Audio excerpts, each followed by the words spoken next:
In the Far East, in the latter years of the Ming Dynasty, or early years of the Qing Dynasty, depending upon who and how you ask, a book was published anonymously that would become a Chinese classic. It was titled Journey to the West, and it is a sprawling saga about a monk who travels west to get the sacred scrolls and to bring the tenets of Buddhism to East Asia. Some say the book is the work of Wu Chenen. Others say it is a combination of authors and contributors, much like the Tao Te Ching by Lao Tzu. The book has everything: poetry, horror, action, suspense, humor, biting satire of government bureaucracies, pathos, but perhaps most importantly, it looks at the three founding philosophies of China: Confucianism, Taoism, and Buddhism. The story has over 1,800 pages and is divided into three main parts. Part 1, chapters 1 through 13, cover the birth of a monkey named Sun Wukong, aka the Monkey King. Sun Wukong grows up in stature and power as he learns the ways of men and then the ways of the gods. Part 2 centers around the Tang Emperor Taizong and his selection of a religious man, Tong Sansong, aka Tripitaka, to find the Buddhist scriptures. Part 3, chapters 14 through 100, is the harrowing journey to find the sacred scrolls. The monk finds Wukong, who is being held captive by the Five Elements Mountain as punishment for the chaos that Wukong brought to the gods of heaven. Tripitaka frees Wukong from the mountain's grip, and with some divine intervention, he convinces Wukong to help him on the journey west. They pick up two more helpers, Piggy and Sandy. Piggy is a former god who was cast out because of his piggish appetite. He has great fighting skills and wields a formidable rake. His downside is his gluttony, laziness, and outright jealousy of Wukong. Sandy was a former warrior turned into a man-eating fish and then transformed into a Buddhist monk. Sandy has transformative powers, but not as many disguises as Wukong. Sandy wields a menacing staff and has tremendous water skills since he formerly was a fish. He is slightly clumsy and bland of personality, but he is an important part. He is a much-needed buffer between Piggy and Wukong. He is the Larry Fine of the trio. Sandy and Piggy are not their real names, but are somewhat terms of endearment. The real star of Journey to the West is Sun Wukong, the Monkey King. He represents man's journey from a primitive, hedonistic, short-tempered monkey to an enlightened, benevolent being. The monk, Tripitaka, represents Buddhism and its taming and civilizing effects on monkey. It's no wonder why Sun Wukong is legendary and is loved by children and adults. He is a combination of shapeshifter, King Kong, Superman, Bruce Lee, and Curious George. But there are many, many layers to the book, and exciting exploits are just on the surface. Let's start with the recognition that there is a relationship between man and apes, and that things change and evolve. This was 300 years or so before Darwin was born. Secondly, there was an actual pilgrimage by a monk named Xuanzang in the 7th century who traveled across the deserts of Central Asia to India, where he collected Buddhist texts and brought them back for translation to the Tang Dynasty. Monkey King is the personification of the Buddhist concept, the monkey of the mind. This is the unruly yet curious mind that rapidly darts from thought to thought. Like swinging from vine to vine, it hops from subject to subject, and this bars him or her from enlightenment. Part of Tripitaka's power over the Monkey King is a gold headband that tightens and causes great pain if the monk Tripitaka recites a certain secret mantra and prayer. The lesson is that meditation, prayer, and restraint are the ways to tame the monkey of the mind. It is easy to see why children of all ages are drawn to the stories and legendary feats of the Monkey King. But because of this, the whole book is often written off as escapist entertainment, yet the lessons are deep and stealthful. Chapter 14 is where the actual journey west begins.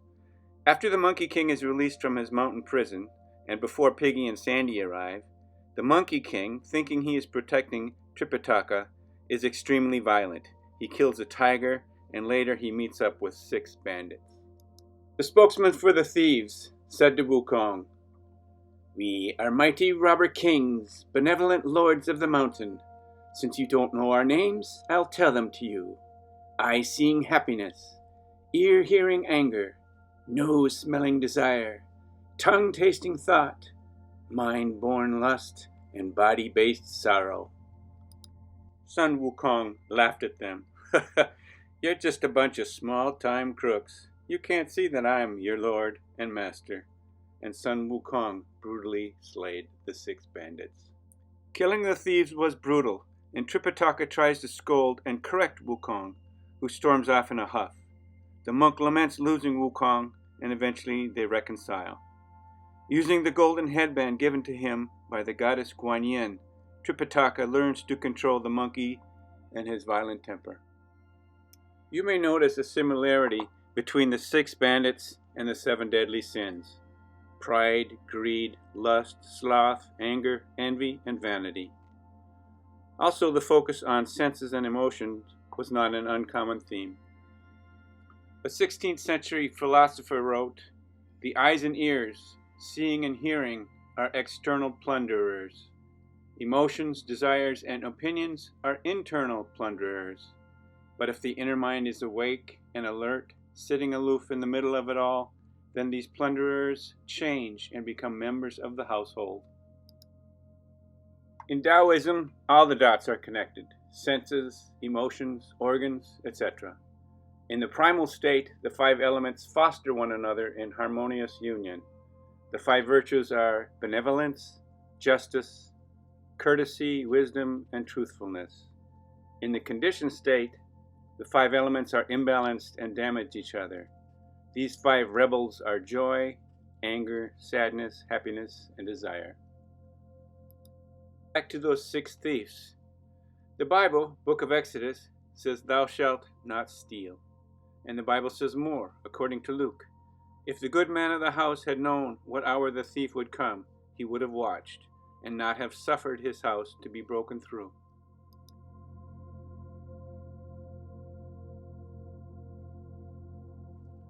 One lesson out of this: a watched house won't get robbed, and an alert person won't get carried away with emotion.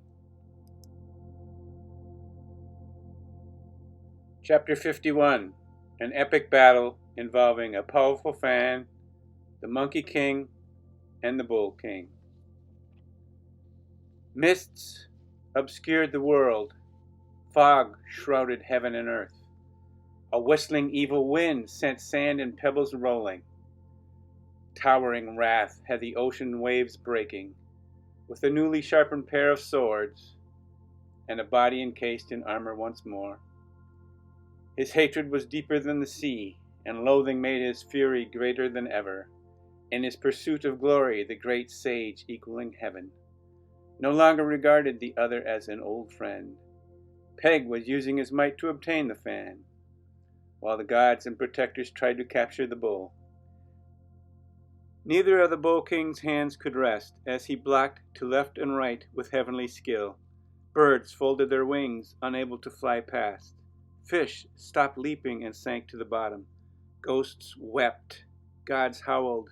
The earth and sky were dark. Dragons and tigers were terrified, and the sun was dimmed.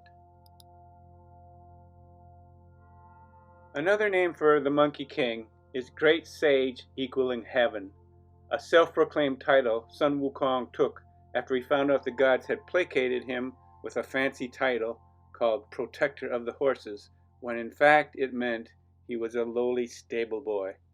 The gods found out how much trouble a lowly stable boy can dish out.